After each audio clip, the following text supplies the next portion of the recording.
ideally, the public realm is beautiful. It complements the private realm. The private realm is beautiful. It complements the public realm. The whole is greater than the sum of the parts. It becomes a place that you want to walk. Yeah. And you just kind of informally get to know your neighbors, and that forms the bonds of community. And Beaufort has a really beautiful public realm.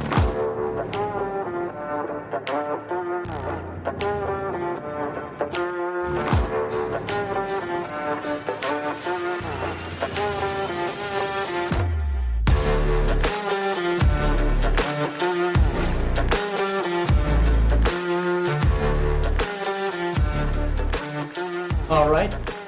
Episode 32 of the Deal Ranch podcast. Vince Graham, excited to have you on. Thank you so much for having me here in your home. This is our second time getting rolling here with a little bit of difficulty, but you're a legendary developer. You've done these iconic communities, and some of which get quite a bit of global attention, like Ion, which I got to drive through this morning. So I'm excited to hear through that and hear through the evolution of your career and how you develop Newpoint, and then how you do become the developer of this massive project in Mount Pleasant. So we can start the story where you would like to, but do you want to give an intro on your where you are today, and then we can go back in time? Well, sure. Well, first of all, Matt, my thanks to you for the kind words and having me on. It's a pleasure, and I've been looking forward to it. I think it's great what you're doing to kind of broadcast these kind of stories. It's fun and important.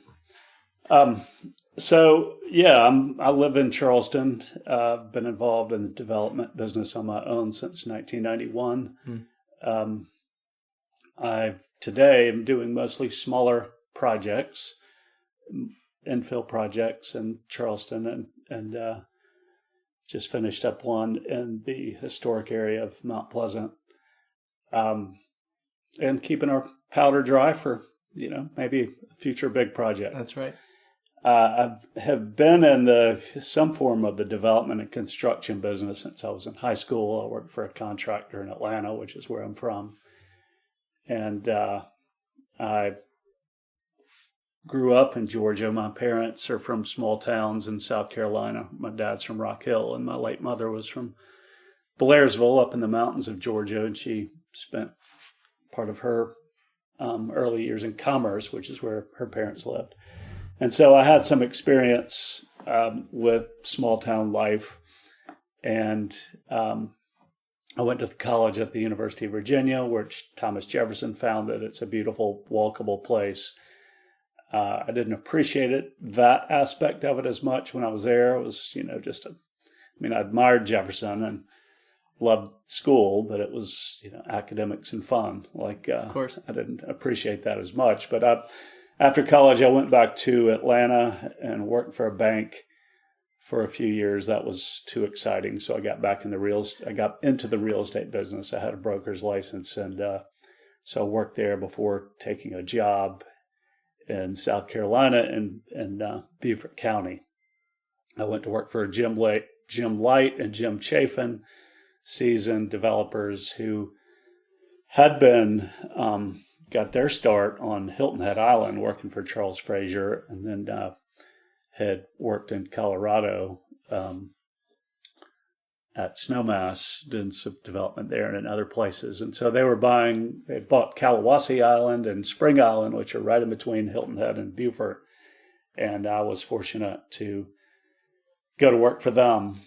They're great stewards of the land and learned a lot.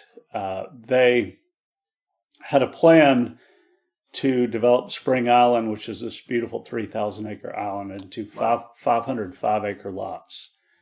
And it was this hunting plantation, and I love to hunt, and realized right away that if they developed it that way, it was going to take away the hunting. And so I had become enamored with Beaufort, as well as Savannah and Charleston. Charles Frazier, jumping around here, but Charles Frazier was the first developer on Hilton Head, who my bosses, Jim Light and Jim Chafin, had worked for. And I'd gotten an introduction to him from a mentor in Georgia, Al Thompson, who was a classmate of Frazier's at the University of Georgia, and I quickly got to know him, and he became a mentor for me. And Fraser had urged me to study these historic places, and I was just fell in love with Beaufort, and so I had, at the ripe old age of 25, had written a couple of memos to my bosses and suggested that rather than 500 5-acre lots, maybe we'd take 100 of those and develop a small little Beaufort-like village. Mm-hmm. And that way we could save some of the land that would have gone into 5-acre lots for hunting. Right. And they kind of patted me on the head and said, no, Sonny, we're not going to do that. But I gave the memos to Charles Fraser, and he said, you need to check out this place called Seaside on the Florida Panhandle, which was a new town that had been under development for a few years with Robert and Darrell Davis. And I was somewhat familiar with that part of Florida, affectionately known as the Redneck Riviera of Florida, and quickly saw what they were doing. I said, well, if they can build a town in the middle of nowhere according to these traditional patterns, then and be successful, then certainly we can do it in the low country of South Carolina, where we have these great inspirational examples of urban development. But the only thing we've been doing for 20 or 30 years is copying Hilton Head. Right. So that ultimately inspired me to leave and in 1991 and began planning Newpoint, which is a small development on Ladies Island just across the river from historic Beaufort. So what was the thought process in separating from the company, and what was the very beginning entry point of finding the land for Ladies Island and starting that deal? So I guess we can transition story now of what is the beginning of Newpoint to its finished product? Because the early days, from what I read, seemed quite fascinating, that you had bought the island, and we can talk about capital structure if you wish, but there was no sewer, right, to the island yet as well. So it was all going to be planned to be septic. But what was the beginning of that? Well, you've really done your homework, Matt. So I had, prior to Newpoint, I had bought an old fixer-upper downtown, my first house, and it was in the historic part of Beaufort, and I started renovating that. And during my time off, and realized it was on a big lot. I was cutting the grass one day. I'm like, why am I cutting this grass? I don't even use it. And so I realized that I could subdivide it. And the banker, my banker, Jimmy Taylor, was cooperative. And so he allowed me to subdivide that lot and use the value of the lot as collateral to get a construction loan. And so I built a new house just using the land as collateral. And I put both the historic house on the market and this new house. The old one sold in a few days. And so I moved in with a buddy and until I finished the new one. Then I moved into that new house, and that then shortly after I moved in, someone just knocked on the door and offered to buy it. So actually, that was on a percentage return basis, that was probably the best real estate deal I've ever done. I bet. But that was it was a prototype Newpoint house, and while I was doing that, running concurrent with my job at Spring Island, I started to look at other sites to do our version of Seaside in the Low Country, and came across this piece of property on Ladies Island. 52 or 53 acres, 1,000 feet of frontage on the water across from Beaufort on this big bluff, really pretty. And it was owned by a partnership of local Beaufort men who wanted to sell it, and I think the price was $1.3 million. Wow. And so the contract I negotiated was an installment sale. So I, with $525,000 down, that released the first 20 acres, and then there was subsequent takedowns, but they financed the sale. Wow. I had a plan developed by an architect in Savannah, helped me develop it, Jerry Cowart.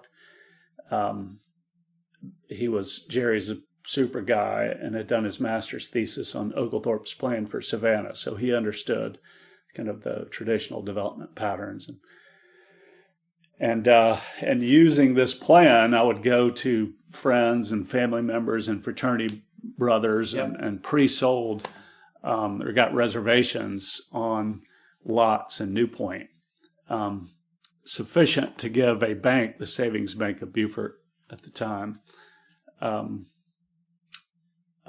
confidence that it wasn't just totally crazy. Sure. I can't remember how many we pre-sold, but it was enough to basically take down the land. Wow.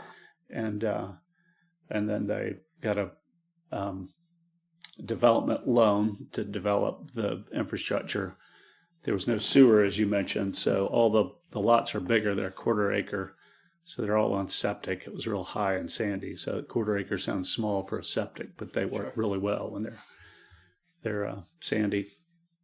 So just started developing, and that got a construction loan, as I mentioned, a development loan for the infrastructure, and it was 27. So the bank insisted that there be more power behind that. Yeah. So my parents were co-guaranteed it with me, and as did a childhood friend, Bob Turner, who had been a friend since second grade, and he was working for Spring Island when I left, and so he came on board, and he was a partner in that too. So, we just we didn't know, we were just young, and somehow it worked out.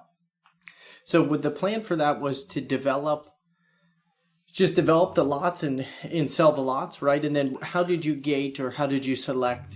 I guess along with the architect, like the style of build that you wanted to have happen. So did people come in they bought the lot and then the build was on their own? Like, did they work with the select builders that you guys had selected? What was the relation between the takedowns and the construction, I guess? It's a good question. So we did just sell lots to individuals. They had to go through an architectural review process.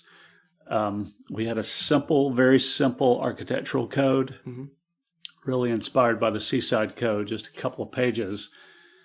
And we were taking inspiration from just historic low country architecture, which is, not a lot more than well-proportioned boxes that are designed to, to address climatic conditions and things that, the British and the Spanish and others brought over, but they're adapted to meet the local climate conditions. So porches and things like that, building materials things. And we found a couple of our early builders were almost like patrons. One was our engineer, Stephen Davis, with Davis and Floyd, and that was part of their deal they did the engineering, all the engineering in exchange for a couple of lots. And then they built on those lots spec homes. So that and the first spec home was the one that I had built, the same plan that I had built downtown. And a local contractor, Jim Brentz, built it, who also was a partner in the sale, among the partners that sold the land to me. Oh, wow. And so that was, small town, very nepotistic. A lot of people involved in everything. Yeah. And then Ann Audreway was another patron saint who came in and built one of the first houses. So we kind of showed the way with those first two houses, and we had this inspiring example across the river of the traditional architecture. My sense of, I have an economics background, and as you well know, real estate development is a high risk, and people want to be conservative with their homes. So we figured to go with the tried and true of the historic architecture. We would just emulate that, take the lessons learned, combine it with modern advances, and build new houses that had, plumbing that worked and closet space. So that was the idea. How many total houses there in that original 130 lots? 130, that's right. When did you you being a 27-year-old developer with 130 lots for sale, at what point did you start to feel good about the deal? Like, oh, we can move all of these lots. Like, when did you start to gather steam after those first handful when you presented to the bank? Hey, here's our plan. We've pre-sold a handful. Like, what was the evolution of the takedowns? It was shortly after we started the houses and people could see it, more than just pretty pictures. They didn't have to imagine it. That helped a lot. We got some early attention from the newspapers. I think it was in 1995, maybe the Wall Street Journal did an article. Wow. We just started getting this attention. And Beaufort was, it's a beautiful town, and it had was gaining in notoriety. People were coming down, and it was just, we were an alternative to the golf course communities at the time, and we. Again, our inspiration with this historic downtown, when the houses were much more expensive there, and that was part of the motivation too. That was, simply looking at the fact that property values, even for these old houses, were really high for those that have been renovated. So we felt like there must be demand for this. So wow. A couple questions still on this project. What it's evident if you go through the website and if you look through this community or Ion, just your philosophy in building of walkable communities, obviously nice communities, higher end homes too, but very particular around details of. I even saw I actually don't know what it's called. The lines in the window being 3D as opposed to the ones inside. I think for IAM was a standard, but all these standards on homes are pulling the houses closer to the street and having a bigger backyard. What influenced? How did you formulate your own philosophy on what was important to include in a community like those three, or traditional neighborhood development, however you want to answer it? Well, part of it is just history, and if you study it a little bit, you can see that the pattern of human settlement for thousands of years was this compact, mixed use. Had to be, right? Because you had to be able to walk to things. And it had only been in the 20th century that we could have shifted away. And zoning, our conventional zoning laws that have only been around for a little more than 100 years, basically outlaw the traditional development pattern. But they've just become accepted. We don't really think about them. Right. Sorry, I lost my train of thought. No, you're good. So how did you get to formulating those opinions, and why was it important for you to, hey, I'm a developer, I can just develop a project and take down larger lots and single family homes and make money, or I can follow through to your principles and develop a great product that will last time. So why was it important to you? Well, part of it was, again, Beaufort, the city itself, was such a teacher, and it was so inspiring to me, and I lived there. And I had observed when I was at Spring Island, most of our key buyers were coming over from Hilton Head. They were disenchanted people who lived on Hilton Head, and they would say things like, oh, Hilton Head used to be nice till all these people moved here. So I was like, well, that's unfortunate, that right. And they actually began to resent the newcomers. So I realized that if what you're offering is privacy and exclusivity, then every time a house gets built, you take away from what's being offered, right? Mm-hmm. It gets increasingly less private and less exclusive. So that was, in my theory, my thinking was that that's how people came to resent the newcomers. Right. But if instead you built a place like Beaufort where every house contributes, then it gets better over time. And I think the study of Beaufort, especially the public realm, those places that we share and own together, as distinguished between the private realm of individual houses and commercial buildings, that relationship between the public and private realm was was really key. And the George Trask was a friend, and he explained to me this idea of the outdoor room for a street. So the planners sometimes think about the street as the street itself, the paving, the sidewalks, the grass is the floor of an outdoor room. And then the fronts of the houses, the front facades taken together are the walls, and then trees are planted which grow up and form a canopy, and that's the ceiling. And to create a sense of enclosure, the houses can't be too far back. They need to be pulled up close so that porches are within conversational distance of sidewalks, and they actually frame the street.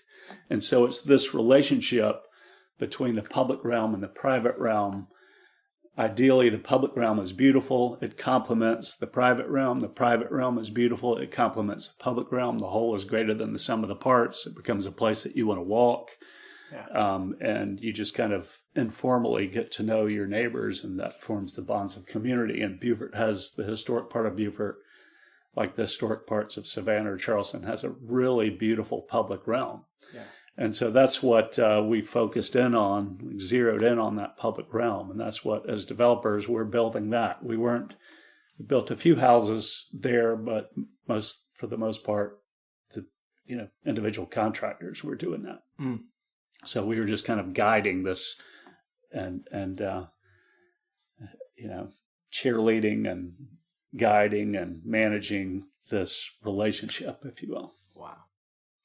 In that project being your first significant development, also still being young theoretically in the real estate development world, what was the biggest challenge of that project? One of the clippings in that, I think 30-year Newpoint was like maybe a farmer was trying to start like some sort of campaign against anti-development, right? And a lot of people started calling into the paper to do that too. So was that one of the bigger challenges of like overcoming people against that development, or were there financial challenges to the project? What do you think was the hardest part of getting that 130 lots? Yeah, the political challenges were the hardest. As I mentioned, zoning generally outlaws this type of development. Mm-hmm. You have setbacks.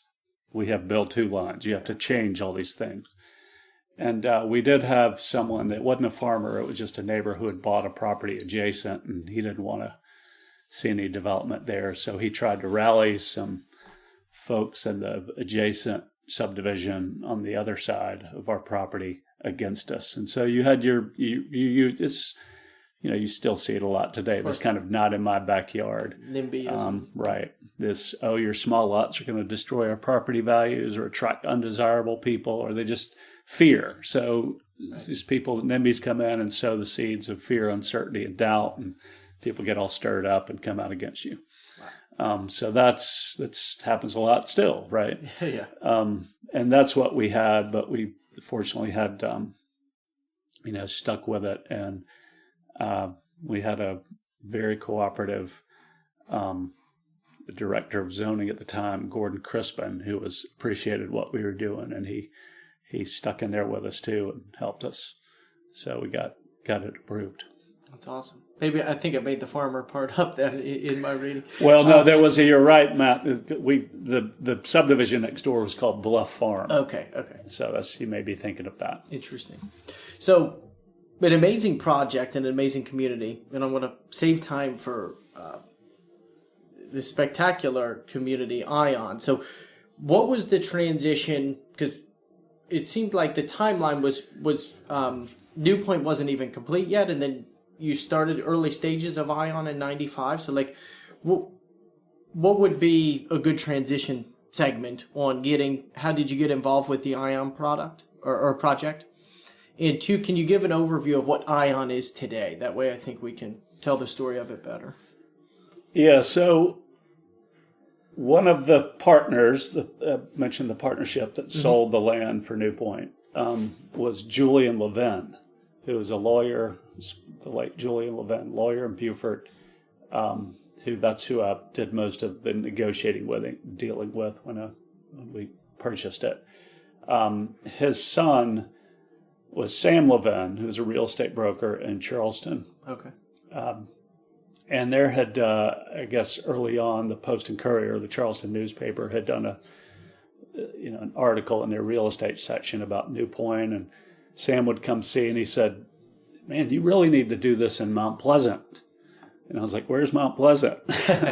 at the time. And so he introduced a property to my dad and me at Rimley's Point that was former College of Charleston, where the baseball fields were, and we came up to look at that. It was a smaller site, 17 acres, and in the process discovered this 244-acre site, 244-acre site where Ion is now located.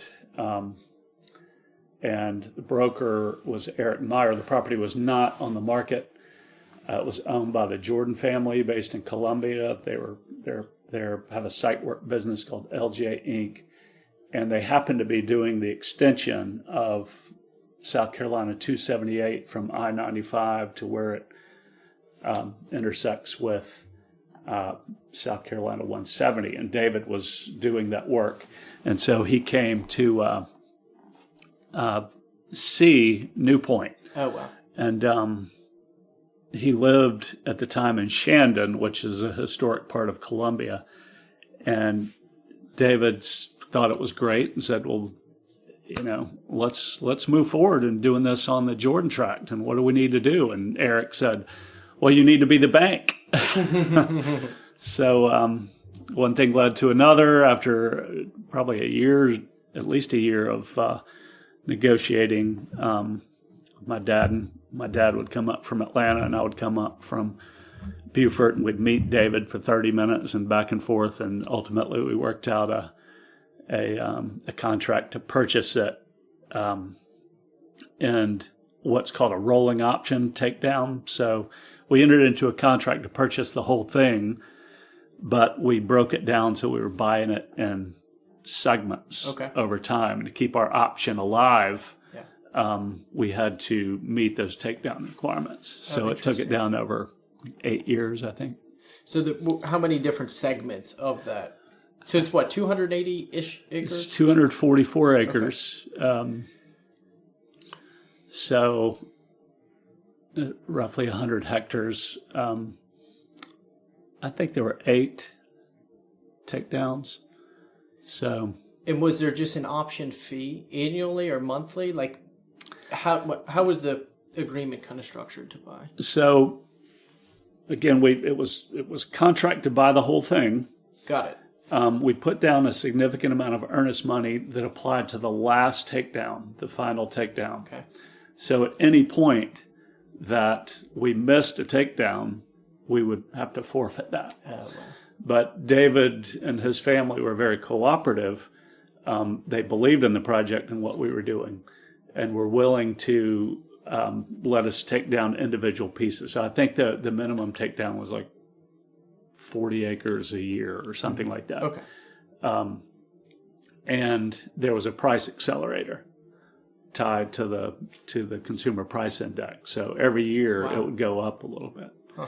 And they were also very sensitive they didn't want us to just develop it and undermine the value of the property and then leave. So we had to do it, and we had to cooperate with them very carefully to take it down in these pieces so that if something did happen and we couldn't finish, that the value of the residual property would still be there, and they could finish whatever development. Wow. So we entered into that contract, and then it was subject to rezoning. We had to get the property rezoned from I guess it was R1, minimum 10,000 square foot lots with all the setbacks and big streets and things like that, to the concept that we wanted to do. So we had to rezone it from R1 to planned development. Wow. And the town at the time, this was 1995 when we started planning, the town had a written master plan that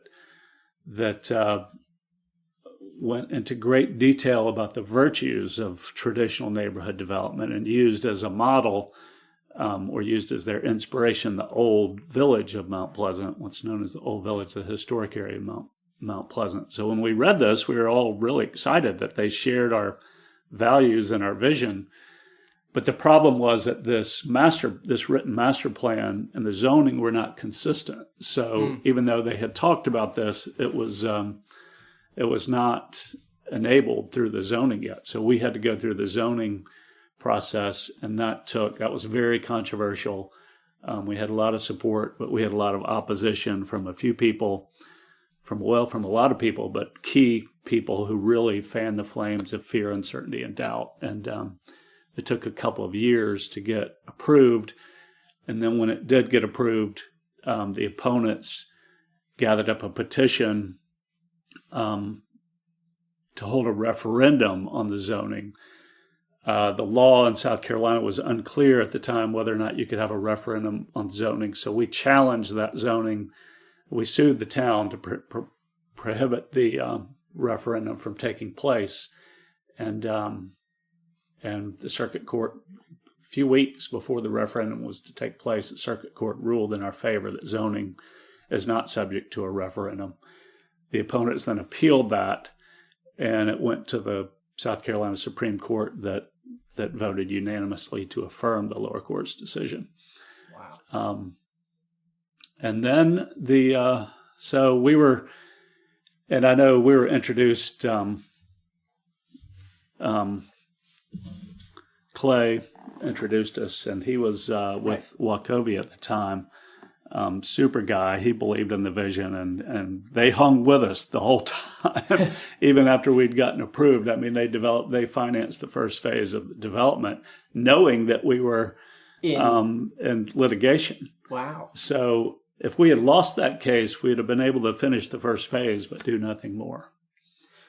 What was the time frame of beginning negotiations or initial contracting and looking at the site to getting it approved in this referendum period, like 95 through 97, or?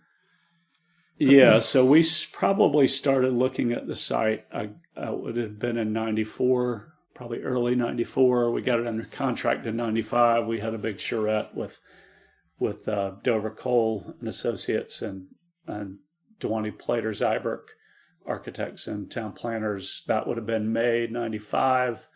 It was voted down. So the original vision had 1,240 homes, including 440 multifamily sites and 90,000 square feet of commercial. But we got voted down in December of 95 by 5-4 vote. And then we kept our option. We paid to extend our closing date. The Jordans were cooperative, hung there with us, and we had waited the requisite 1 year before replaying again. And this time, we only had to switch over one vote. And so we, the price for approval was to sacrifice the multifamily, which we were hated to do, but we weren't going to get approved without that. So we let that go. We dropped the density down. We reduced the commercial from 90 to 30,000 square feet. And we went back through the process. Still opposition from the hardcore opponents, but we gained approval in March of 97 and broke ground, I guess, probably May of that year, summer, on the infrastructure. Wow. So the court, the circuit court would have been, I think, the fall of 97, and the Supreme Court didn't rule, I think, until 2000. How many total homes today? What would be a good summation of all the product in there today? So there's 760 single-family homes, and then there's probably about 150 accessory dwelling units that are, garage apartments and things like that. So, what's that? Total about 900 homes altogether, I would say. Wow. And 30,000 square feet of commercial, and we do have civic sites. There's a school, there's a couple of churches, clubhouses. So yeah, it's a nice community. Well, thanks. It's amazing to walk through and drive through. I drove through this morning. I had not been there ahead of today. I drove through. I'm like, man, this is it feels like just down here in Charleston. You're like, oh wow, it's amazing to have recreated this in the modern day. It's crazy. Not to overlook the initial site walkthrough or charrette that you described. So when you get there, what is kind of the existence of the land of what you saw when you did your first walkthrough of the property, and how did you formulate a vision for developing what it is today? Because it's from what Clay said in the readings, there may be old farm equipment there that was prior. That's pretty much it, and maybe some wetlands. But what was the idea or your initial thoughts when you get there, and how did you? What was the vision, and how did you make that leap to what it is today? Well, the property enjoys a fantastic location. Yeah, we're 15 minutes from downtown Charleston at the most, and it's relatively high for the Low Country. It sits up high, and the Jordan family David Jordan and his siblings, their father had purchased the property I think in the 60s. Wow. For investment purposes, but also to mine the dirt to use in the road building business, because they were in the road building. And I understand a lot of that dirt went into building 526. So it's roughly a half mile wide by a mile east to west by a mile deep north to south, and it fronts on the Hopcaw Creek. And it has these little fingers of land that push out into the creek. And so it as you said, there was a lot of old equipment, dead equipment that the Jordans had stored on the site. There was a lot of debris and construction rubble, but there was the lakes that were there that they had dug. There were most of the property was just kind of cut over, and it had, prior to the Jordans buying it, it had been farming, truck farms, so cucumbers and tomatoes. And way back in the day, it was, they were grown other crops there. It was part of a plantation. And I should say, too, that the property Ion is named for Jacob Bon Ion, who was buried in a small cemetery on the site, small family cemetery. And Ion was president of the South Carolina Senate in the 1820s. He was intendant, what we today call mayor of Moultrieville on Sullivan's Island, and he was involved in the War of 1812 and the defense of Charleston and Savannah. But his classmate of John C. Calhoun at Yale. He actually led that when Calhoun died. He led the funeral procession. But so we named it for him. As just a little historical background, because the name is strange to some. So yeah, we just saw the potential of it. Its location, elevation above sea level. It had all this marsh frontage, had these ponds, and it had some big trees. So it just had great potential. And we saw the opportunity to do an expanded version of Newpoint. Wow. So jumping back into then, so at the conclusion of the zoning issues that you were jumping through at the very beginning, the litigation. So at the beginning of construction, what was the evolution of the deal there? Where did you decide to start the development, and what was the structure of the deal? Was it again selling lots, and then how did you select builders, and how were building standards kind of put together too? So we had to put our flag in the ground somewhere, and we decided on the southeastern portion of the site. It's closest to Hammonds Ferry Road. Got it. We could put in a relatively short road, again, trying to be conservative on our infrastructure, and we were doing it piece by piece. We're talking about a small family business. We're not big developers. So we had to do it this way.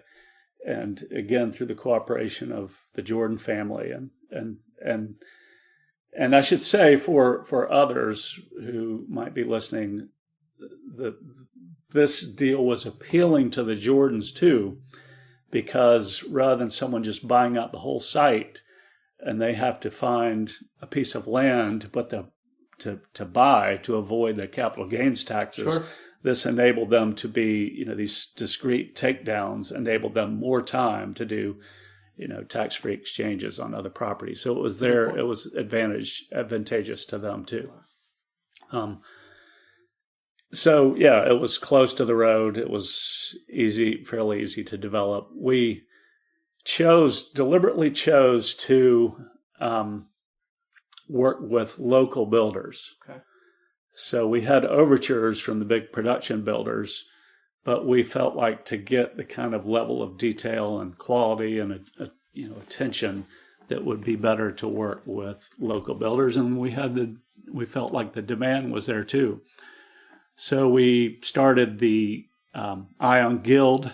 That's what we called our preferred builder program. We did research on builders in the Charleston area. Started with the whole list with the Home Builders Association, and just went through a combination of factors, site visits, customer surveying, talking with site work contractors. We might know a guy, Matt Lutz, who we knew was a respected builder, and we'd go to and say, Matt, you're going to be building very closely to other people. Who are some other builders that you admire that you would feel comfortable? And so through that process, we whittled it down. I think we had a list of 11 builders that we effectively, like in a fraternity, you extend a bid, and we had 10 of those accepted. So we had started with 10 builders in our guild. And the builders we treated, they were our building partners. Again, I mentioned the public realm and private realm. We're building the public realm. They're building the private realm. Just like in any other business, you want partners you can trust and appreciate and bring something to the table. So we started with that group, and many of them had no prior experience. Some of them had prior experience in historic renovation and things, but most did not. But they, we took them to Newpoint. We took them through downtown Charleston. We kind of immersed them. In what we were trying to do. So they bought in, and you had to be a member of the guild to buy a lot to build specs or to build custom. And it was roughly half and half. We had people one of the upsides of all this controversy is we were in the newspaper all the time and on the news. So by the time we did get approval, we had a line around the block of people who wanted to build. Okay. So we were able to hand a lot of these builders, hey, here's, custom contract for Mr. and Mrs. Smith want to build. Wow. So we started, at first subphase, Matt, I think it was 40 lots, and we were really focused in like a laser on getting those just right. So we could show the way and people could come and see it. They didn't have to imagine it. So what was the sales plan for those lots? What were, I guess, if light percentages in your mind, like what percentage is a builder buying to build spec, or do they already have a buyer that's coming to them that wants to do a custom home right away? Or are you guys getting buyers that are buying lots directly from you and then they're finding a builder? What was the takedown? Yep, it was a combination, and roughly 50-50. So, we might have sold 20 of those first 40 to builders themselves who were going to do spec houses. And then the other 20 were from these people who had lined up and wanting to build. So we kind of matched them up, and builders might bid on their projects. And so it was a combination of things. And it's happening very fast because unlike Newpoint, there's a lot more demand in Charleston. Yeah.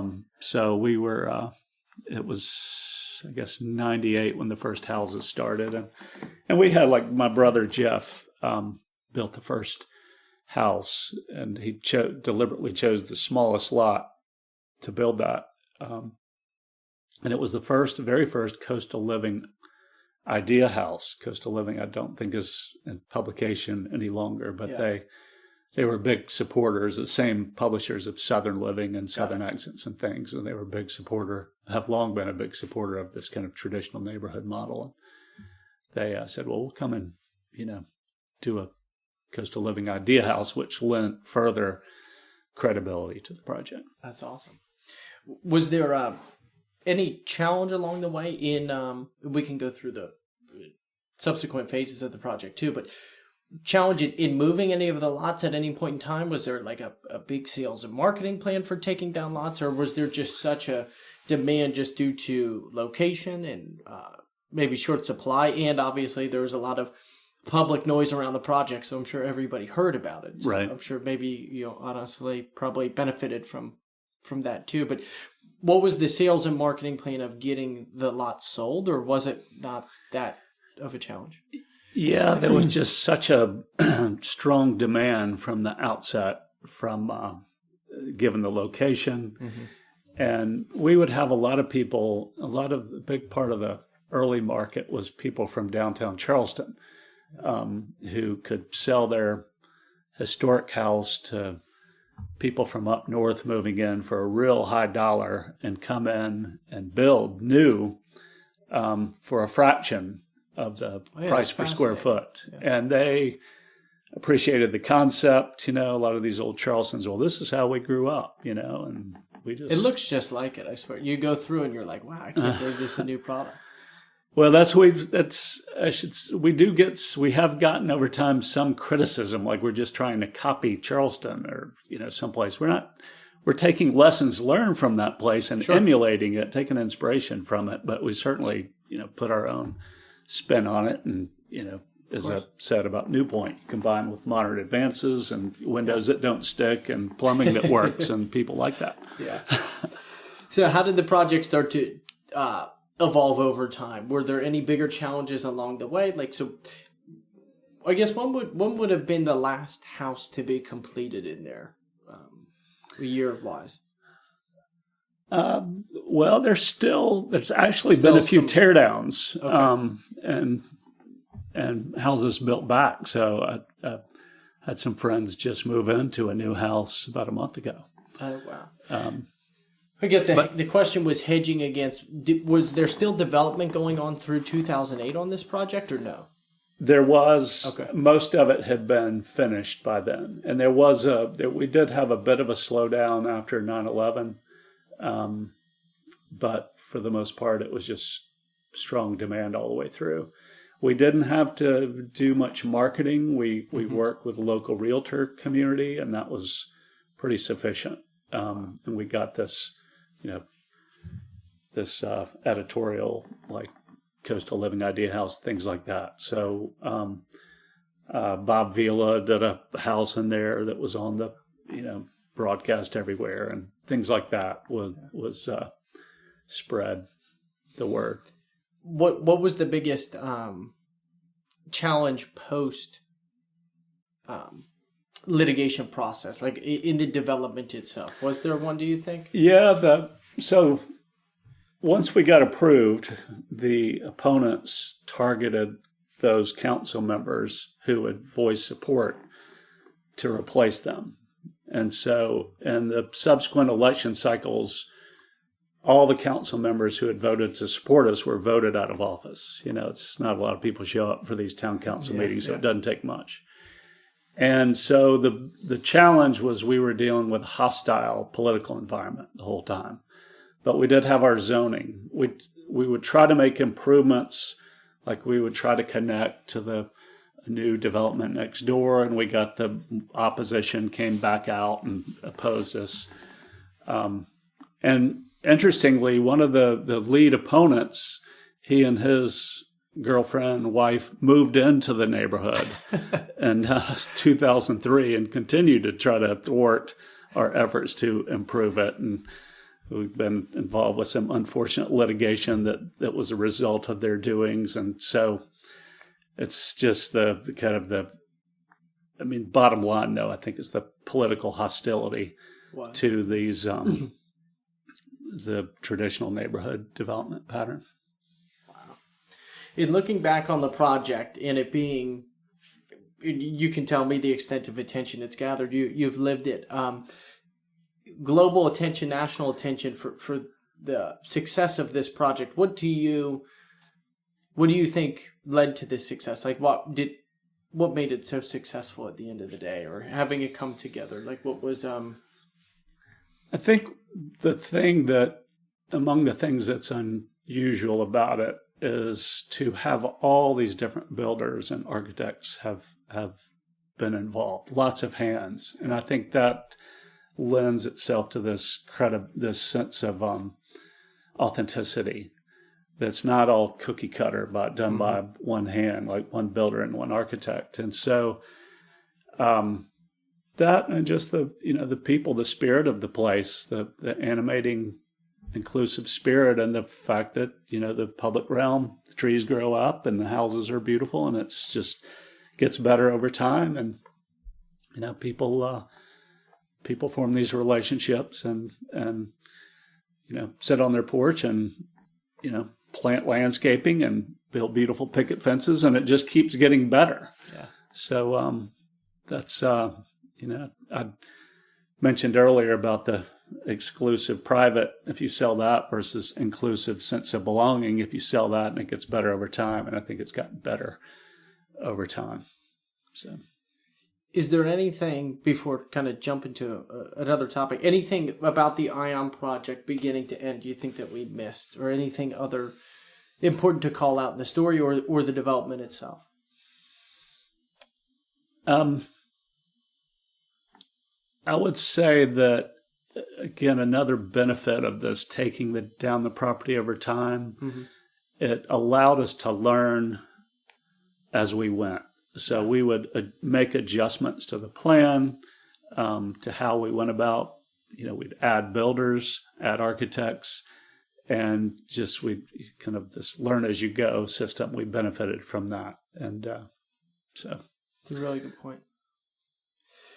As far as other projects you've done, there's certainly no shortage, and you can bridge this to modern day if you want to. But is there any other deal or development that you did that sticks out in your mind that you wanted to chat through? Deal story or development?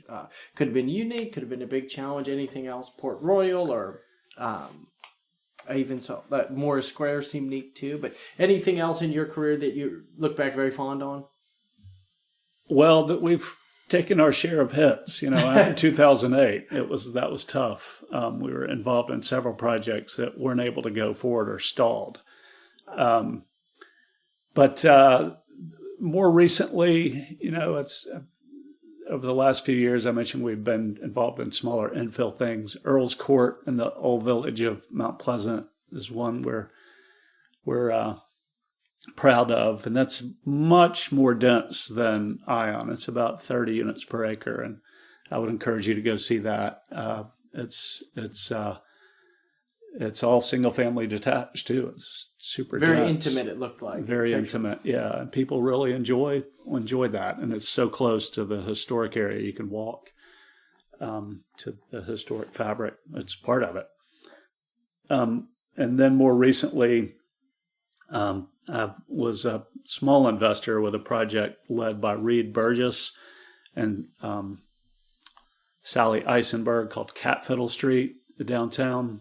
That was designed. The development was designed by George Holt, who was another friend who designed this neighborhood of Charles Street, Tully Alley, where I live now. So Catfiddle's a few blocks away, and that is really remarkable development, and I would encourage you to go see that too. It looks like a piece of historic Rome or somewhere. It was just dropped in the middle of the city. It's really beautiful.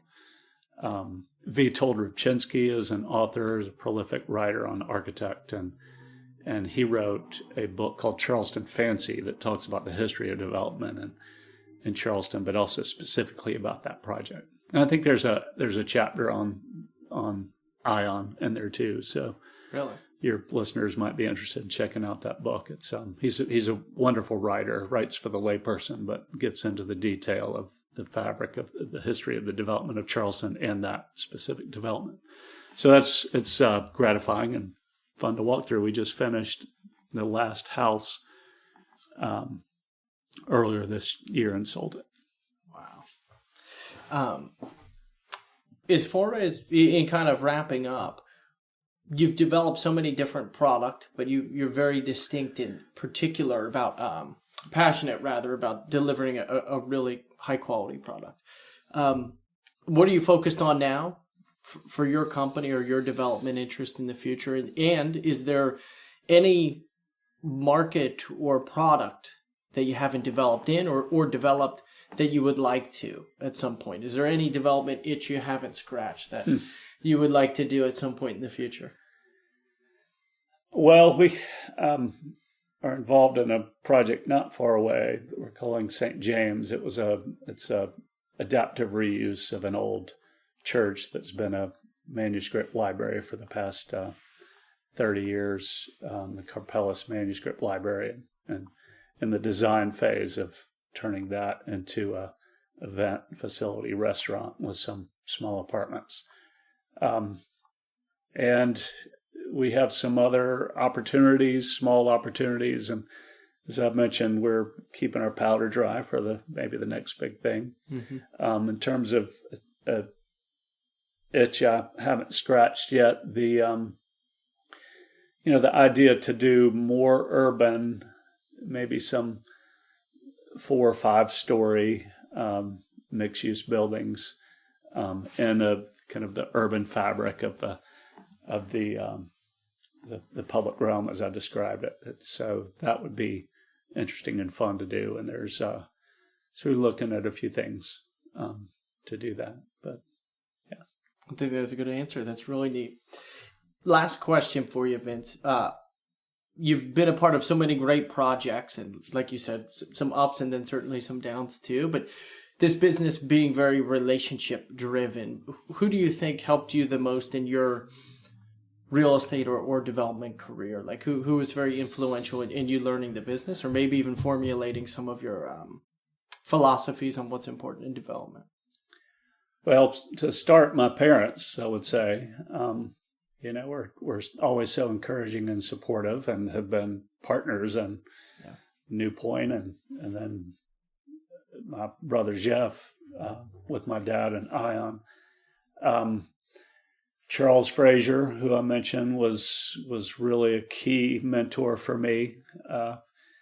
He was, even though he'd had great success and notoriety with the development of Hilton Head, he encouraged me not to study Hilton Head, but these historic places. And I think toward the end of his life, he was not in any way. He was just enthusiastic about the rebirth of traditional neighborhood development, and he was such a historian. He saw the value in it, and he was a great mentor and cheerleader. And there have been so many people along the way. There's just so many people to thank, of architects we've worked with, builders, subcontractors. Everybody has their story, and you can learn from them. And it's I've been so blessed to